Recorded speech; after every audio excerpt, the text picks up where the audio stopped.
We'll start.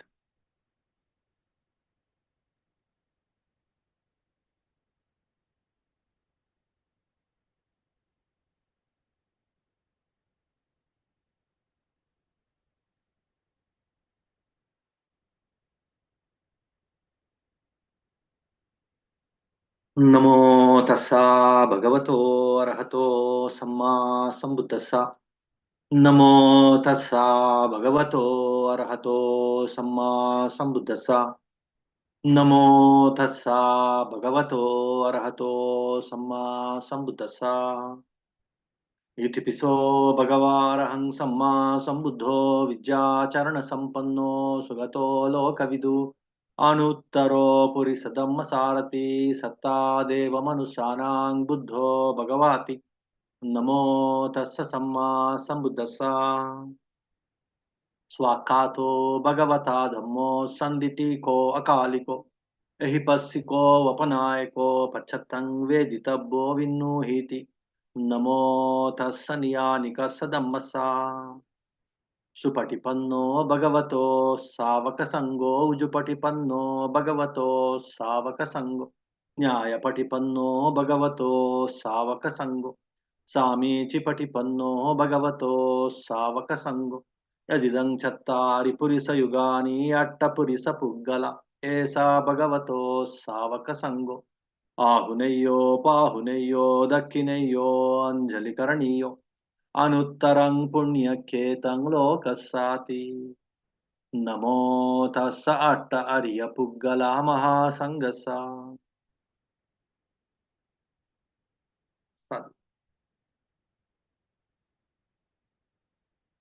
So, this discourse given to one wandering ascetic. So during Buddha's days, there were two kinds of spiritual seekers. Of course, even now, today also, we can classify all the spiritual seekers into two categories, two groups. Like Shramanas and Brahmanas. Samanas means like those who are not having the belief in what is called the Brahman, the creator God. Those who are, like say, you can say more of atheistic in their view, in their basic view. They have that atheistic approach, like non-creator or say, God, this soul or supreme soul or universal consciousness or Brahman. These versions, they don't subscribe to such ideas, such views. They are called the Shramans, and the other group is the group which subscribe to the idea of Brahman, Paramatma, or universal consciousness, or supreme soul, or creator God. Even today, we can have this two broad classification, two broad groups, which they can say the theists and atheists. And all these, all religions, they are like theistic only, like they have some belief in the creator God, whether it is Hinduism or Christianity or Islam, all this monotheistic or polytheistic, or some religions where both this monotheism and polytheism, it is clubbed, it is embedded in one another, like in Hinduism. But somehow they subscribe to this idea of creator God. So in the same way, in those days also, in Buddha's days also, there were two groups. One, they're called Shramans, like they're more of, say, you can say that many of these Shramanic groups, they're of this atheistic view. They were looking for how this body is formed, how this mind is formed, with an independent approach, without subscribing to the idea of a creator God. So they were called Shramans, these Jains, and there were so many other groups. There are hundreds of groups. Buddha himself talks about many groups who are of this view and who are Shramans, who are looking for the realities of this existence of this world in independent way, in their own way, without subscribing to the idea of the Creator God.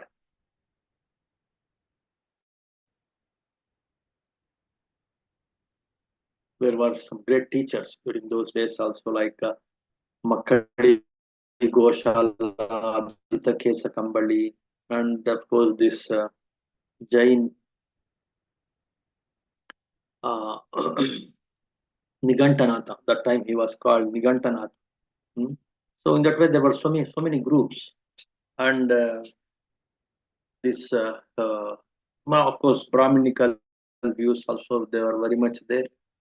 So many people who are having the belief or the say faith in the Creator God, they used to worship the God in so many ways.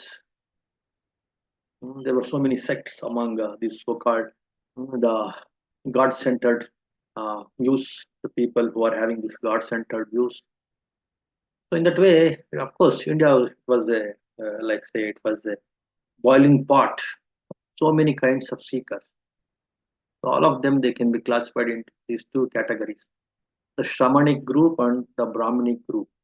Those who are having the belief in the Brahma, the Creator God, they were Brahmins, Brahminic group, and the Shramans are those who are not having this belief in the Creator God, but they were having their own versions, their own beliefs about the creation, about the body, about this world, how it's created, and how it has to be, how one has to be liberated from this body, from this mind. They were having their own views. They were having their own belief systems. So that kind of shamans are also very much prevalent. They were in very big number during the time of Buddha also. As I was telling you, all these Makkali, Goshala, Kajita Kesa, Humbly, these Jain groups, they're all like, and there were so many other wandering ascetics. They're simply wandering here and there. Their livelihood based on this alms round, and then they used they used to do they used to practice different meditations or some penances. Sometimes they used to torture their body severely. That was the belief of the so-called shamanas. By torturing the body, they can liberate the soul. That's what was the belief of some people, some shamanic groups. Though some of them they subscribe to the idea of soul, like these Jains also. They were not interested in subscribing to the idea of supreme soul, the Creator God. They were much bothered about their body, their mind, their soul. By torturing the body, hmm, many groups they were thinking that they can liberate their soul, and they were having their own perceptions about the consciousness, how the mind gets this so-called consciousness, this awareness. hmm. So this the Brahminic groups they were having the idea, as I was telling in one of the previous discourses, like in this theistic views. There is one supreme consciousness. A part of it, because of some corruption, it gets stuck in this body. Hmm. So whatever consciousness that we are having, the humans or the animals or other divine beings, it's all because of some corruptions that happen in the consciousness, basically because of the desire, and it got separated from the supreme consciousness or the supreme soul, and they are stuck in this body. By surrendering to the supreme consciousness and thereby purifying the consciousness, one can be liberated from the body and can become one with the supreme consciousness, and that's what is liberation. That's what is spirituality for these theistic groups.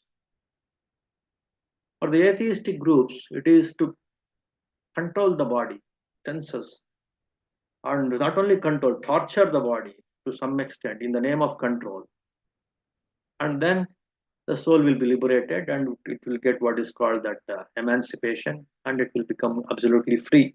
That's what is the shamanic concept. Hmm? And because of this, our own perceptions means our own memories, our own other mental factors, we develop consciousness. It is not because we are separated from the supreme consciousness and we have consciousness. That is not the idea of these shamans. Our own memories, our own say knowledge, our own mental factors, they create consciousness. Just like the atheistic view. In one of the previous talks, also I was telling you, like this scientific view, the materialistic view, or the atheistic view, also somehow they have some similarity with this. The shamanic view of consciousness, our own mental factors, our own memories, our own mental defilements, mental factors. They are the cause for the uh, arising of our consciousness. By torturing the body, by controlling the body, and by controlling, thereby by controlling our perceptions, our mental factors, we can liberate ourselves. We can come out of this binding of the body, binding of the mind, and we can be liberated. That's what is the shamanic concept. Hmm. So their emphasis is more on control, self-control, self-mastery, controlling the body and the senses. That's what is their approach. That again, Buddha in his very first discourse, he rejects that. Atta kilamatanu yoga. That means atta means self. Hmm. Kilamatanu means like uh, torturing the self, torturing the body with an intention of liberating the soul from the body. That is wrong. That is an extreme practice. That is useless. It will not help you to liberate. You simply create more mental defilements, more mental factors, more confusion, and you will be stuck more and more in this body only. So that is one useless practice that was completely, say, uh, it was rejected by Buddha. That approach, and also the other thing, like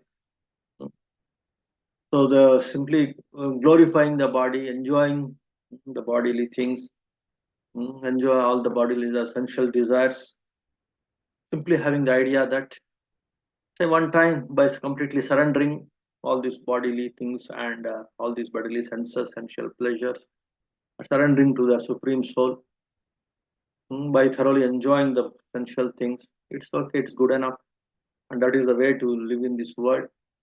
In that view also, it was very much there, especially among these Brahminic groups, and that was also rejected by Buddha. Uh, and he was, of course, he was promoting this the middle path or this mind-centered approach, handling the mind with the mind only, understanding the mind with the mind only, understanding the mental factors with our own mental factors, with that moderation approach, taking care of the body, the basic requirements, and not subscribing to the idea of creator God and completely becoming irresponsible, completely depending on the creator God. That kind of irresponsibility is also condemned or rejected by Buddha. Working on one's own mind skillfully with this middle path approach, with this mind centered approach, that's what is Buddha's teaching, as many of you know. So, why I have to give this introduction? Because this Potthapaada, he was a shaman.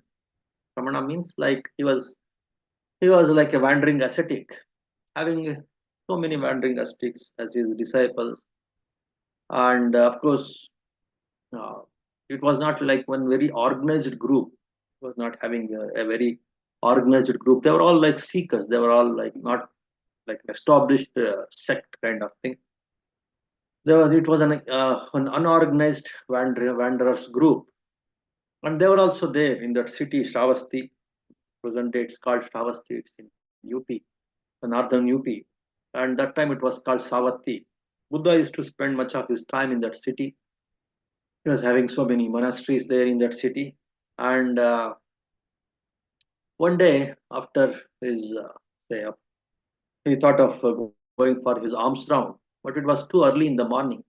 Then he thought, so now this Potthapaada, he was quite intelligent and honest guy when compared to other wandering ascetics. So why don't I go and see this Potthapaada?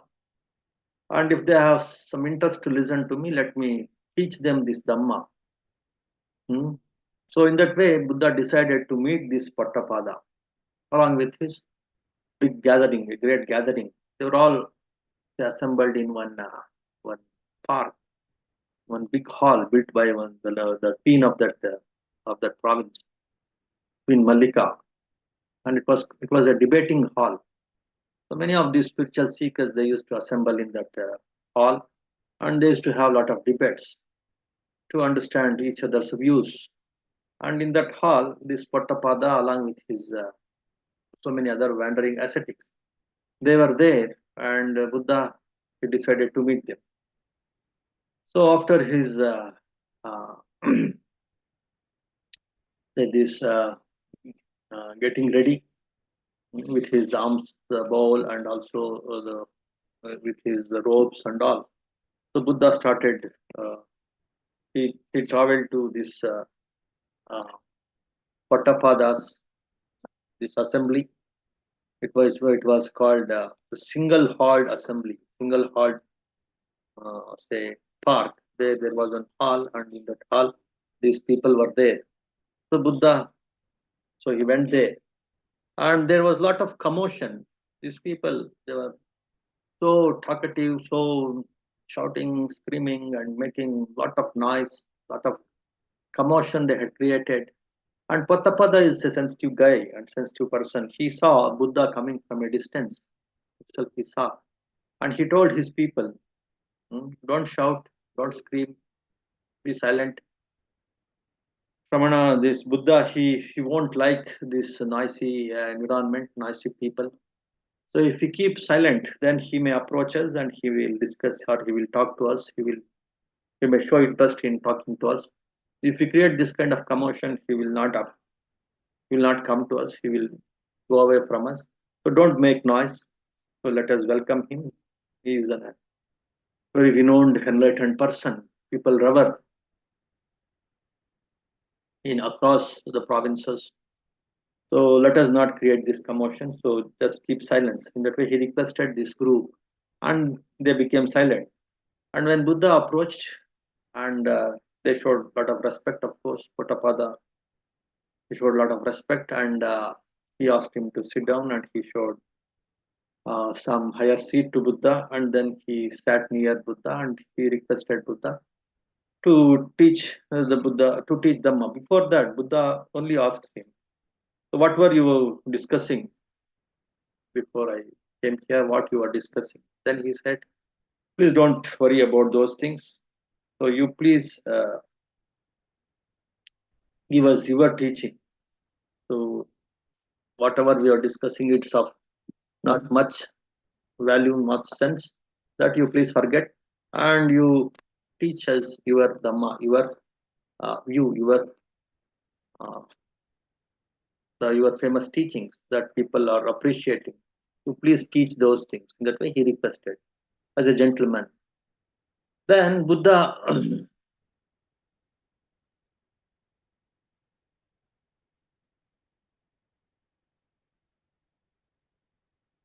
okay, so before uh, Buddha started giving uh, his version about uh, the the consciousness, mind, how to liberate the mind, how to liberate the so-called this consciousness, how to be free from the consciousness. So Buddha wanted to know the different views of these wandering ascetics they were having about the consciousness. Then he asked this Pottapada, "What is your view on this consciousness?" And he started explaining about the different views about the consciousness. And he says, uh, Once perceptions arise and cease without cause or condition. When they arise, one is conscious. When they cease, then one is unconscious. One is unconscious. That's what we define. That's what we see how the consciousness arises. How it arises according to these wandering ascetics. One group of wandering ascetics, one group of these shamans. So the consciousness arises as just like our people, some scientific groups, some materialistic scientists. When they were asked about this consciousness, many of these scientists they are having this view without cause and without any cause, any reason.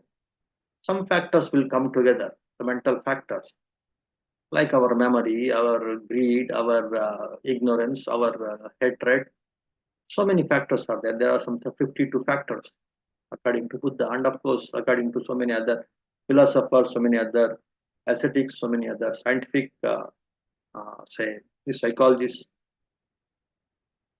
They all agree that there are so many mental factors. They come together without any cause and condition, without any cause, without any reason, without any cause and condition. They come together, just like these materialistic things also, different subatomic particles, different energies, they come together, these photons, these so many positrons, so many things scientists they talk about. They come together, they disappear, and they again arise. Maybe in some other world system, some other universe also it may arise. So just like that flux, where the world is in flux, that's what they say, the scientists say. Something like that, that kind of view was there during that time itself, as a flux, different mental factors they come together, and then the consciousness arises. When they disappear, when they go away, when they disperse, when these different mental factors, uh, then the consciousness will disappear. It will go away from the human, or from the humans, let us say, from these seekers or the humans. They are discussing about the consciousness of human beings. Hmm? So just like this body also comes together, just like these different phenomena in this world, the physical phenomena, they arise and perish because of the coming together of so many these particles. And when they come together, the body is formed. When they separate, when they go away, then the body will collapse, the body will disappear. The same way, the consciousness also, it arises when different mental factors, mental building blocks, they come together. Then the consciousness arises. When they disappear, when they disentangle or disintegrate, then the consciousness disappears. As I used to tell in the Abhidhamma also, in different talks, I used to tell you that when these different building blocks, when they come together, then the building is ready. When these building blocks are separated, then there is no building. The same thing with the consciousness also. But their view is without any cause and condition, without any cause, different building blocks will come. The building is ready. Without any cause, these different mental factors will come, and the consciousness is ready. Okay, one will get the consciousness. When these mental blocks or these mental factors, when they go away, then the person lacks consciousness. His consciousness will go away, just like in the sleep. So in that way, we define the consciousness. That is one group of wandering ascetics. They were having this view. That's what Potthapaada says. And again, he says there is one more group, another group. What they think about consciousness, that is not how it is.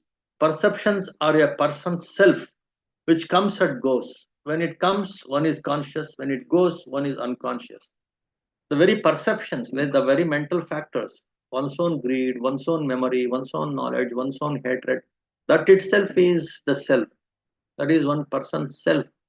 That is what is the Atma or the self. When these Brahmanical philosophies, they say self is very pure. But here there is one group of the shamanic philosophy. They say self itself is not pure. It is lot of impurities are there in the self. Greed, hatred, and delusion, and memory, all these things, 52 mental factors are there in the self. That itself is oneself. When the self arises in an individual, then the consciousness arises.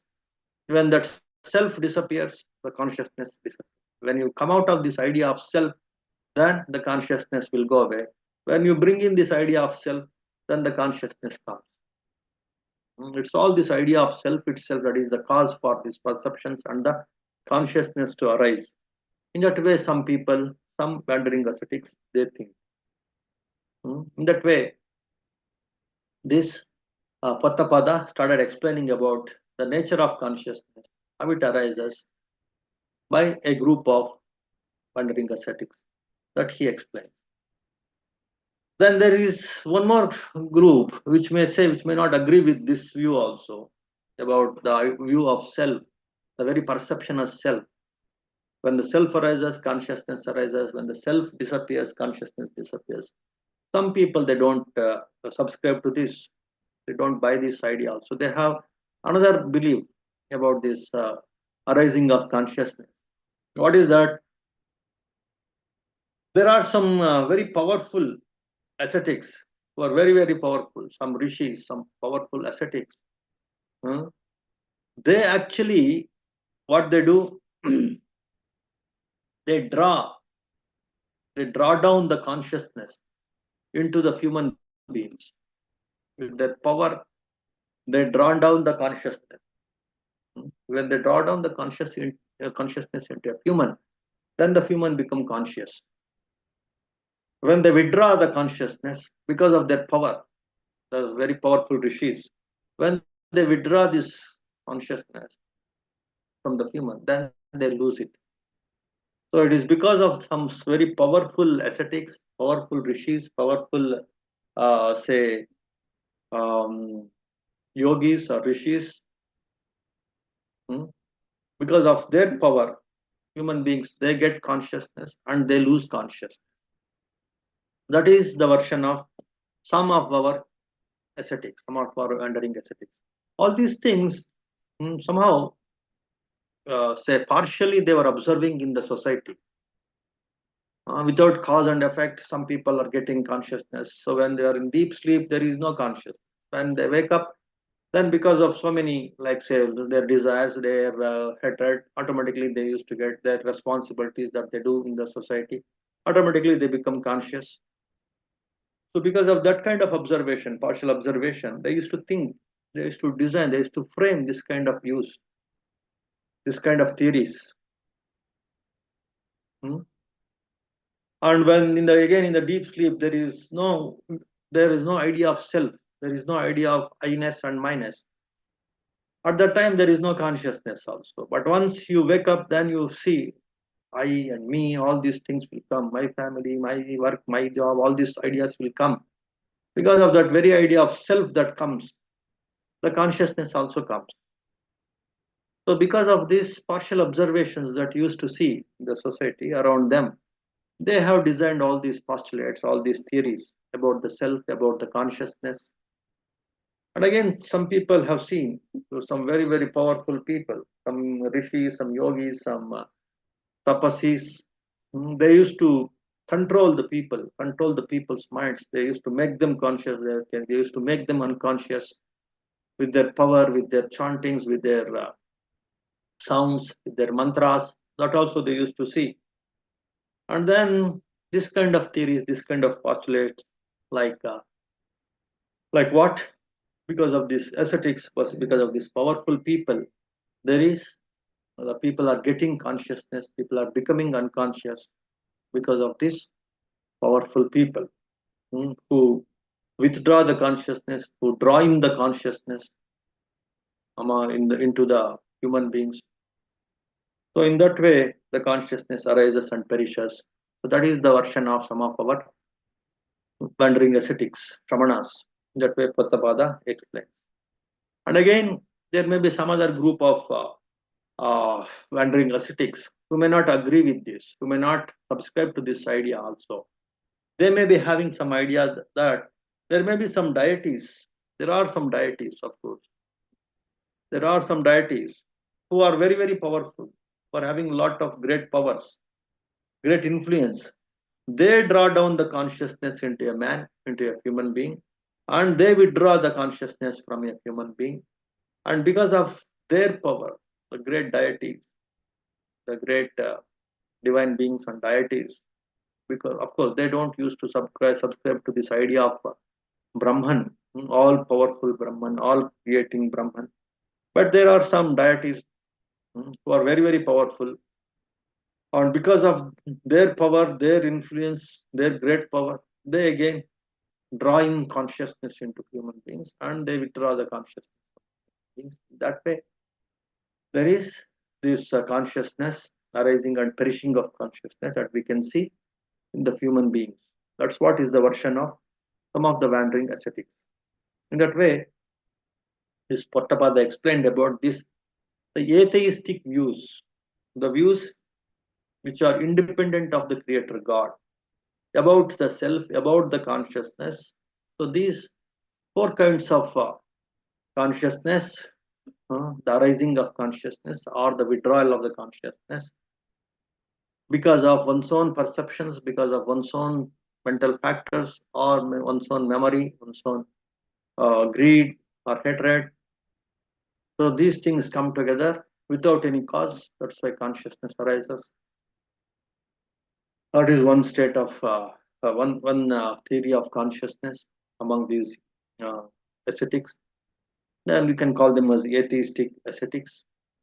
And the other group is like the very idea of self that will create the consciousness. It's not the perception. The very idea of self itself creates the consciousness. The very idea of self, that's all. But very ignorance of self, that's all that will create consciousness. And when it goes away, then there is no consciousness. That is one idea about this creation of consciousness. Then the next one is some supernormal beings or super powerful ascetics or rishis or the yogis or say the meditators, very superior meditators or yogis. They draw in the consciousness. Or some deities, they draw in the consciousness of the human beings. In that way, this is how we have understood about the consciousness. Now you please explain how the consciousness arises and how it disappears. You please explain that way. This Potthapaada requests Buddha. Then Buddha, in his very first statement, very categorically, he rejects the idea that these very powerful deities or the ascetics, they withdraw or they draw in the consciousness. No, that is wrong. Or the very idea of self that will draw in the consciousness, that is also wrong. And our own perceptions, they create consciousness. It is correct, but it is not without any cause or condition. Our perceptions with cause and condition only they come and they only create the consciousness. Without cause, nothing happens. So in that way, he categorically rejects this very materialistic idea of different these causes and conditions or different perceptions, mental factors. They come together and they create consciousness without cause and condition, without cause and reasoning. That is not true. With proper cause and conditions only, they arise and they perish. The perceptions and thereby the consciousness also. That's why working on the cause and condition is very, very, very important. That is actually the crux of Buddha's teaching, which completely rejects these two extreme views. In the name of God, in the name of supreme consciousness, many people they don't care about this cause and condition. Simply surrendering to supreme consciousness, even by creating lot of say defilements, lot of wrong causes, wrong conditions. You create wrong causes, wrong conditions, wrong karma you create, and you simply say that God will take care of me. That is absolutely, very absolutely stupid and wrong view. That will not help you at all. Knowing that my happiness is in my own hands, my suffering is in my hands. I am responsible for my happiness. I am responsible for my suffering. That kind of responsibility will come when you have this, when you correctly subscribe and understand this Buddha's view on this arising of consciousness, arising of perception and consciousness. What is arising of these mental factors, coming together of mental factors to become consciousness? It is completely dependent on the causes and conditions. The way you create the causes and conditions, they will determine the quality of your consciousness, the quality of your mental factors, the quality of your consciousness, and thereby the quality of your life, your happiness and suffering. Completely relying on the Creator God, ignoring or forgetting these causes and conditions, forgetting this responsibility of creating right causes and conditions, that will not really help you either to achieve the happiness or the freedom or liberation from this body and mind, or simply subscribing to these atheistic views. Oh, there is a, we need not bother about causes and conditions. Everything is like it is going on like in this materialistic world by in its own way. We can't interfere into this this phenomena going on in this world. Huh? Like this materialistic or these scientific people, it's going on in this own way. There is no creator, there is no God, it's okay. But if you want to come out of this arising of mind, arising of the consciousness, arising of the body, you should understand what are the causes and conditions. How can I create the good causes so that I can get happiness? How can I avoid the wrong causes, which are the cause for suffering? That knowledge, if you don't have, then you have not understood this approach, this mind centered approach, or this intelligence centered approach of knowing about how these causes and conditions, they are responsible for my suffering and happiness, my bondage and my freedom. If that idea, if you don't get, then you will perish.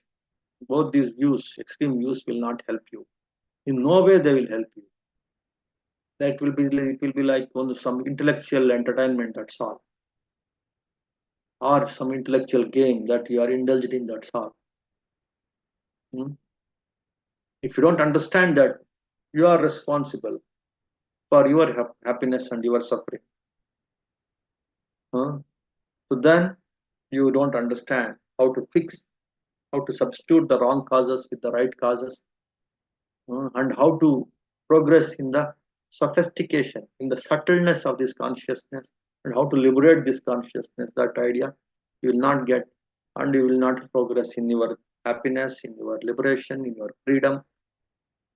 So that's what is the crux of the Buddha's teachings that he explains very clearly by explaining these different states of consciousness, which are absolutely they have this cause and conditions. They have this cause and condition. Hmm. So in this matter, Potthapaada, those ascetics and Brahmins who say one's perceptions arise and cease without cause or condition are totally wrong. Why is that? One's perceptions arise and cease owing to a cause and condition. Some perceptions arise through training and some pass away through training. So only through training you can fix the different causes and conditions. By properly practicing these training steps, again I was telling you in one of the talks, some recent Dhamma talk, the three trainings, if you correctly understand and if you take up those three trainings, then you can understand how the different causes they create consciousness, how some inferior causes create inferior consciousness, which lead to higher suffering, when some superior causes, and thereby some superior training if you take up, then some superior or higher consciousness, how you reach, how you get, and thereby how you get superior happiness. That cause and condition you should know, and you should accordingly you should train your mind. With proper training, you can fix the causes and conditions, You can transcend from lower causes, inferior causes to superior causes, and you can transcend even the superior causes and you can completely liberate. That's why training is important. Training skillfully your mind, your life is important to get superior happiness and thereby superior consciousness, thereby superior happiness and liberation. So in that way, Buddha emphasizes on the causes and conditions. The cause and effect theory is the crux of all Buddha's teaching. The law of karma. For whatever we do, there is an there is a reaction to it. For every cause that we create, there is an effect to it. Hmm. So, based on that understanding, you should create the causes which are beneficial for you, which are more subtle, which will refine your gross mental states and substitute the gross mental states with the refined mental states. Thereby, you will achieve the refined happiness, superior happiness, because you get the superior consciousness. That's what is the summary of actually all the Buddha's teachings. As I used to tell, Sabba papassa karana, kusalassa upasampada, sachitta pariyodapana. So in this, all these three steps of mind training, keeping away the inferior things, which are the cause of producing the inferior perception, inferior mental factors, like this greed, hatred, and delusion, they are very inferior. And so many actions based on these inferior mental factors, you should avoid them. That's how you can avoid the sabba papa sakarana, not doing all those things. You can avoid those gross perceptions, gross causes, which will lead to gross consciousness and which will lead to suffering. That is first thing. Second thing, kusala sopa sampada. Understand the refined things in the mind and cultivate them by practicing the meritorious actions. For to practice meritorious actions, you develop the refined mental factors like generosity, like loving kindness, compassion. These superior mental factors you develop when you practice this generosity, morality, meditation. And still, if you progress in understanding much more subtler mental factors, and if you cultivate them, and if you sachitta pariyodapana, completely erase even those superior mental factors, again skillfully through different levels of meditation, then you can be completely free from all kinds of arising of these perceptions, and thereby you can be free from arising of consciousness, and that's how you can become completely free from getting one more body and mind. That means rebirth. That means you have achieved what is called that moksha or nirvana or nibbana. Hmm? That's what is Buddha's teachings. That Buddha explains through these 8 jhanas. So when you understand that causes and conditions are there, right causes and right conditions lead to right consciousness. Wrong causes, wrong conditions lead to wrong or the gross or the inferior consciousness.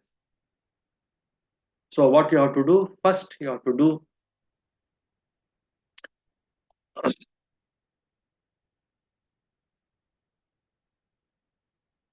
you have to perfect in the morality.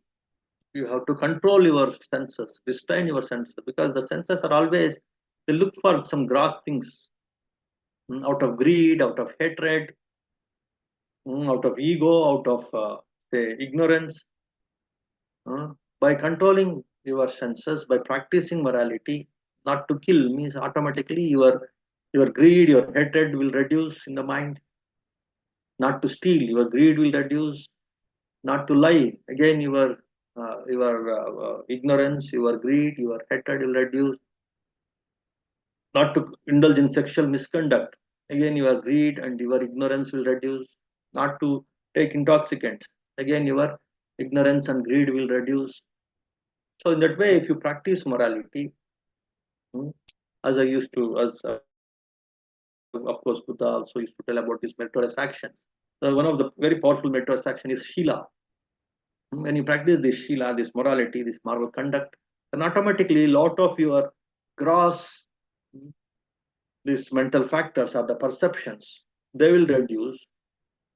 Thereby, your gross consciousness also will become refined consciousness, and thereby you will get a refined body or refined, because you will get the refined mind, because with these gross mental factors, gross perceptions like this greed, hatred, and delusion, they will become, they will be very less. They will become more refined. They will become more subtle.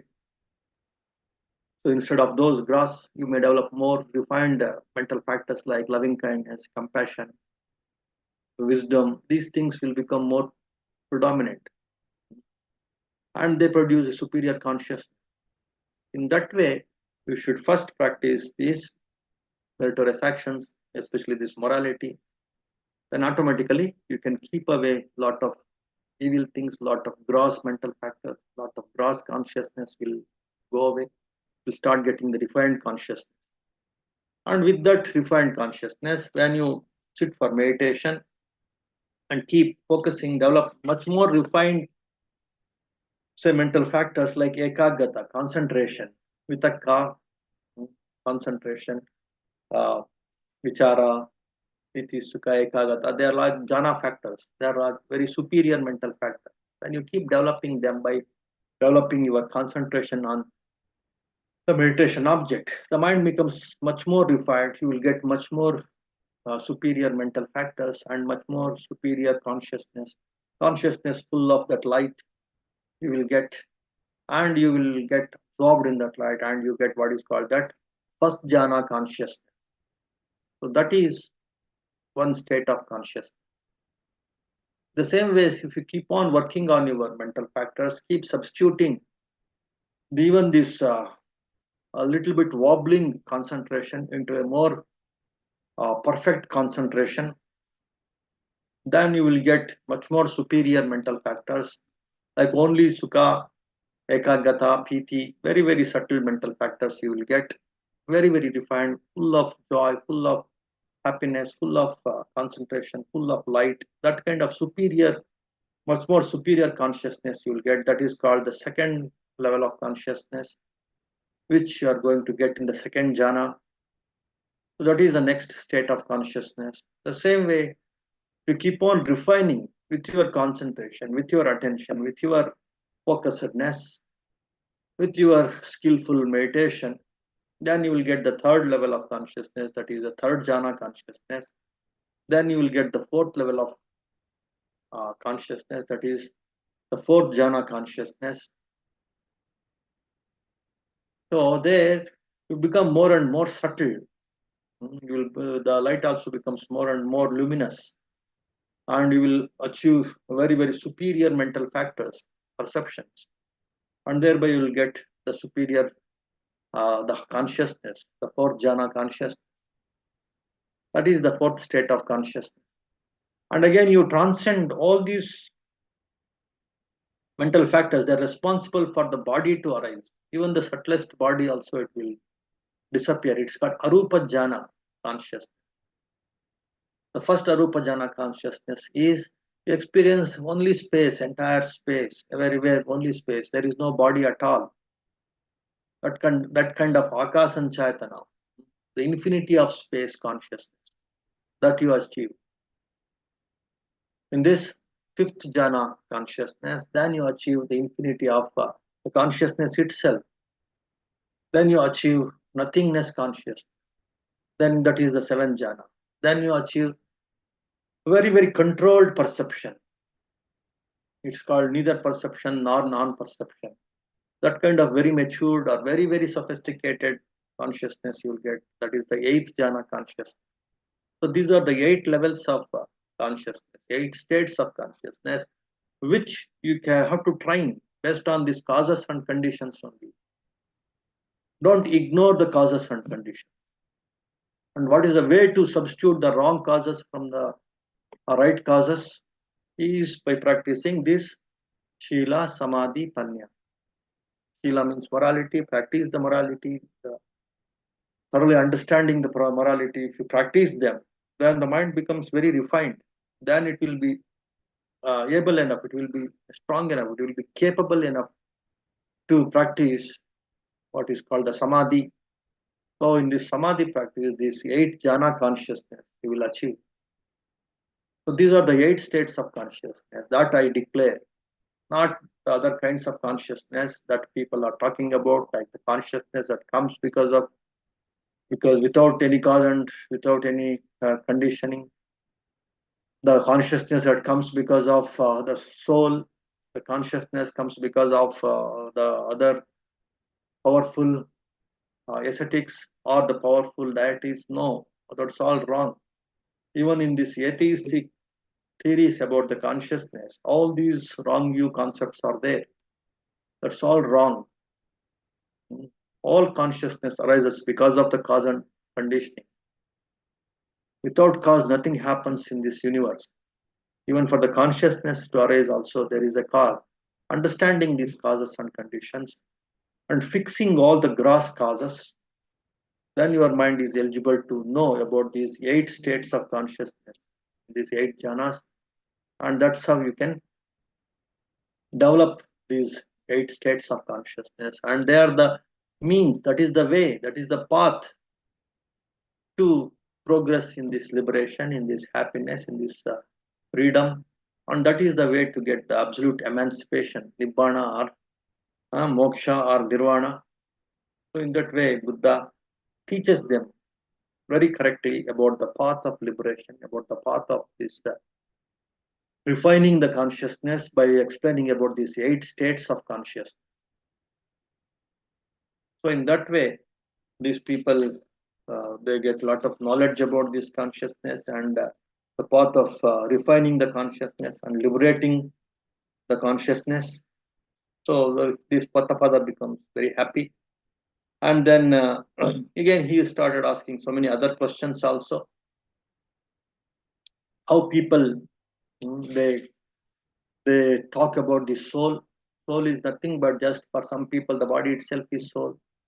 The grass body itself is soul. For some people, this very ego many times comes in the form of fineness and minus. That itself is soul. For some people, they experience some degree of nothingness, some degree of beyond the body idea they will get. That is what is called this arupa. No rupa, only mind. There itself they get stuck, and that itself they think it as soul.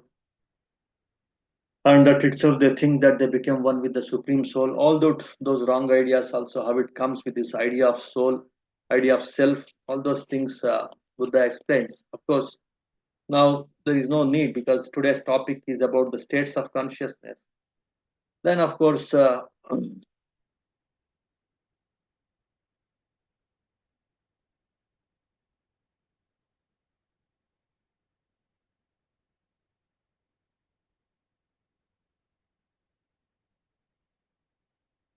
there was one more a very intelligent lay person. His name was Chitta. He also understands this and he becomes uh, an ascetic. He becomes the follower of Buddha and he becomes an arhat also. Mm. So by listening to this discourse, this very discourse, he becomes the follower. He's an elephant trainer. He was an ordinary householder along with this Potthapaada. This Chitta also, he comes and he listens to Buddha and then he becomes an arahant.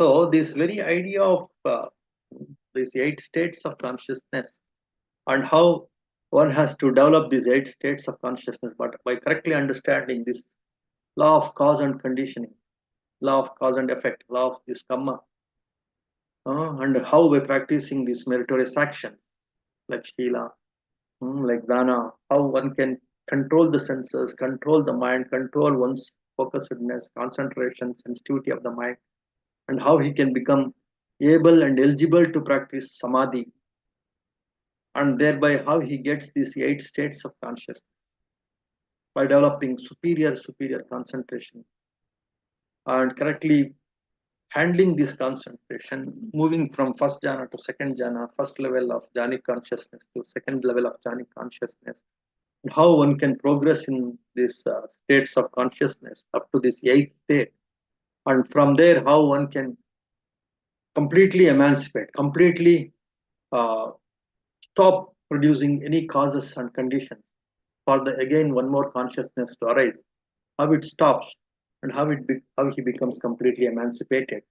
That kind of very, very superior, of course, very skillful technique Buddha has taught to this Potthapaada and also to this Chitta, one ordinary layperson, and how he becomes a monk, how he becomes a completely dedicates his life to this practice, and how he becomes an arahant.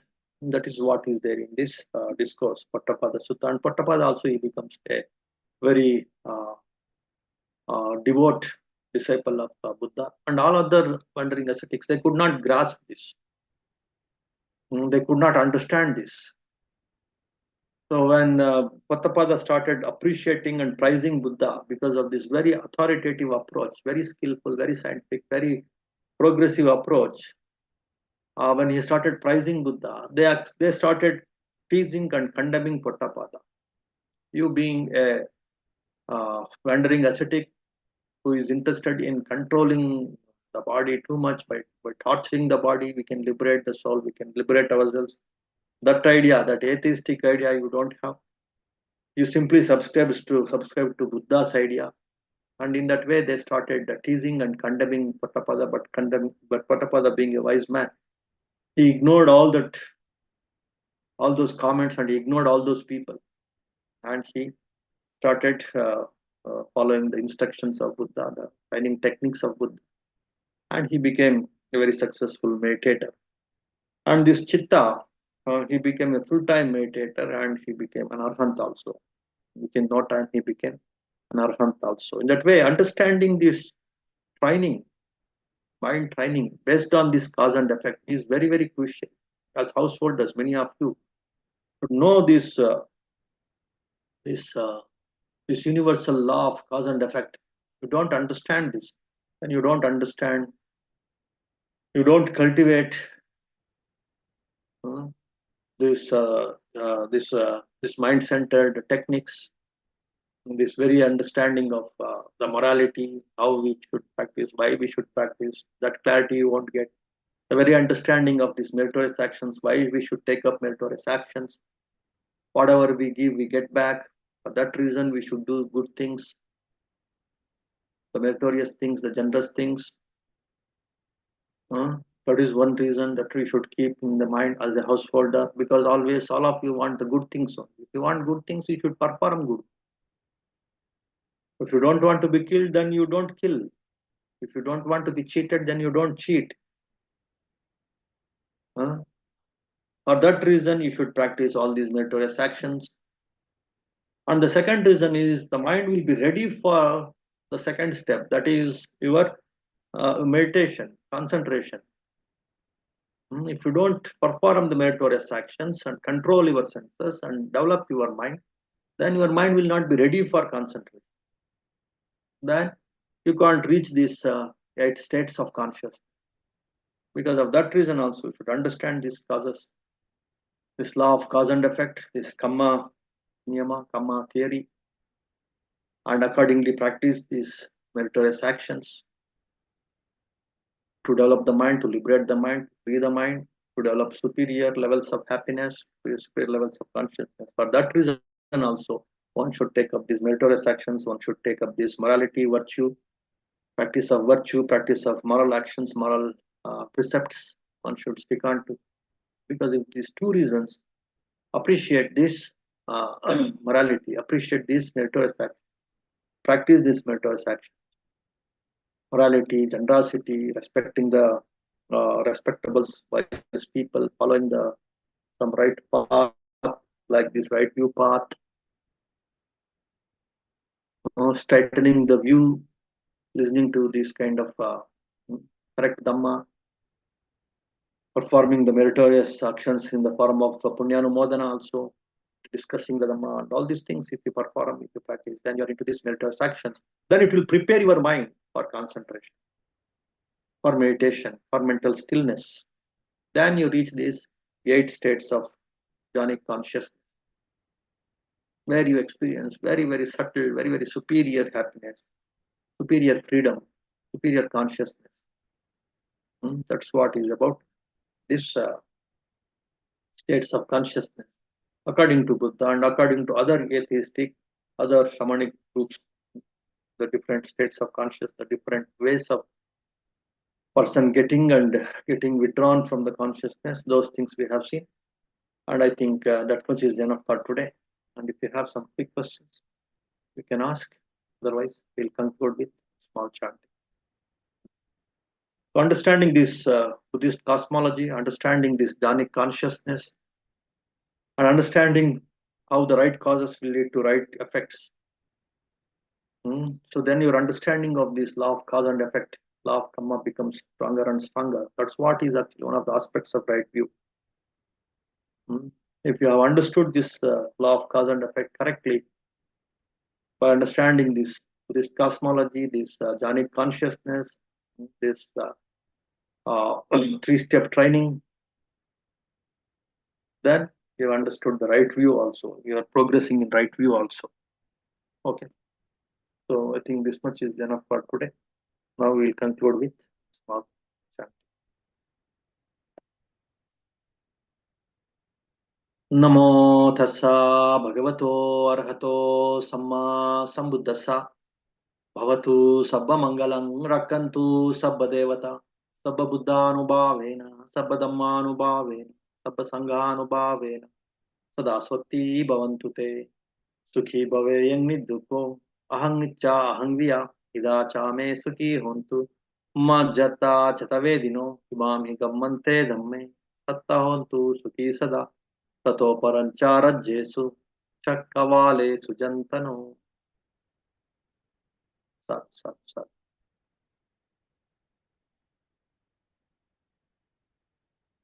सत Kivantu Mangal. May all of you be happy, be peaceful. May all beings also be happy.